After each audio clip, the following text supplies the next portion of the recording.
ছাত্রদলের নেতৃবৃন্দের উদ্দেশ্যে বলতে চাই যে ভাই, যেভাবে করে হুমকি দিচ্ছেন, দেখলাম অনেকে কমেন্ট করতেছে আমার কবরের মাপ নেওয়ার জন্য, আমাকে কবর ঘোরার জন্য।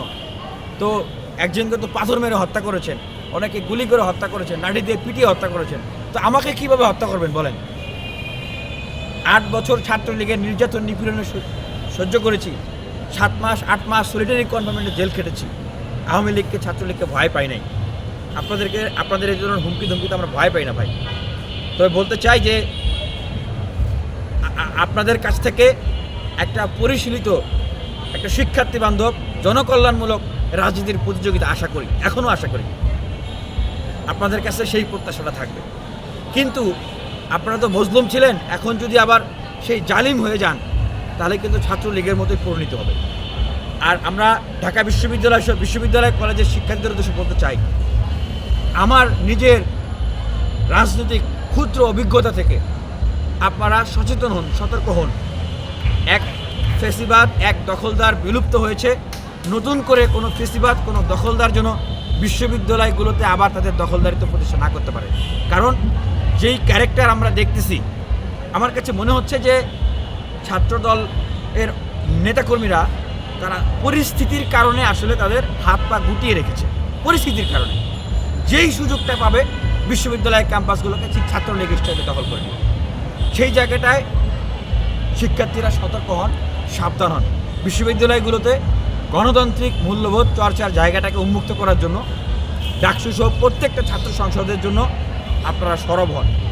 যেই হোক সন্ত্রাসী কার্যক্রম করলে কাউকে ছাড় দিবেন না। আপনি এখন ওই জায়গাটা ক্লিয়ার করেন, মানে কে? সময় একজন অ্যাক্টিভিস্ট আছে যিনি আমার নামে গুজব ছড়াচ্ছে যে আমি নাকি তার কাছে সহযোগিতা চেয়েছিলাম, তিনি নাকি অনেক টাকা পয়সা আমাকে পাঠিয়েছে। বস্তুত ফেসিবাদী আমলে যারাই ফেসিবাদের বিরুদ্ধে কথা বলতো, আমি চেষ্টা করতাম সবাইকে ফোন দেওয়া, কথা বলা, তাদের সাথে সৌজন্য বিনিময় করার জন্য। এবং বাস্তবতার জায়গা থেকে অনেকেই সৌজন্যতার জায়গা থেকে বলতাম যে ভাই আমরা তো লড়াই করতেছি, পাশে থাকবেন, সহযোগিতা করবেন, এইটা।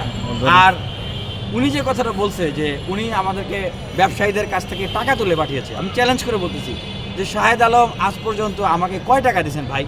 আপনি একটু দেখায়েন, পাবলিককে দেখায়েন যে আপনি আমাকে কয় টাকা দিয়েছেন। এইটা ঠিক না ভাই, এটা খুবই বাজে একটা প্রোপাগান্ডা আপনি ছড়াচ্ছেন।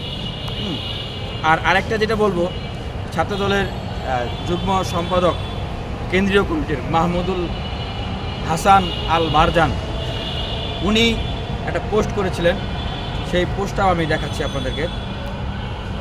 তো না, আপনারা কমেন্টটা নেন, দেখেন।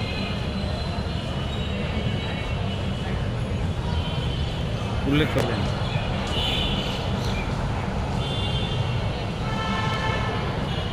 পোস্টে কি লিখছে,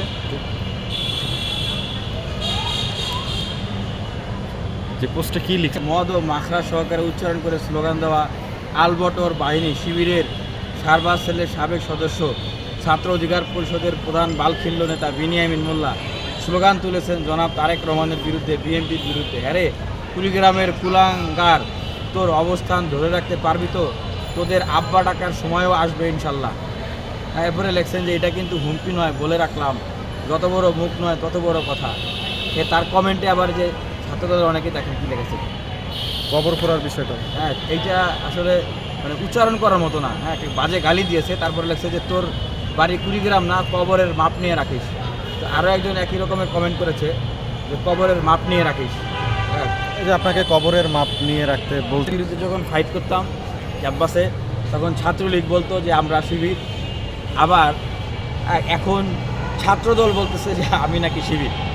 তো এইটা হলো একটা ট্যাগিং, যেটা 5 আগস্ট পরবর্তী সময়ে বাংলাদেশে আসলে কোনোভাবেই কাম্য না।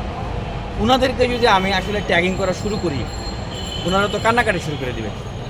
কিন্তু আমি সেটা করবো না। আমি একজন দায়িত্বশীল জায়গা থেকে আমি মনে করি যে এই অভ্যুত্থানে প্রত্যেকটা ছাত্র সংগঠন, এই দেশের ছাত্র সমাজ, জনগণ সবারই অবদান আছে।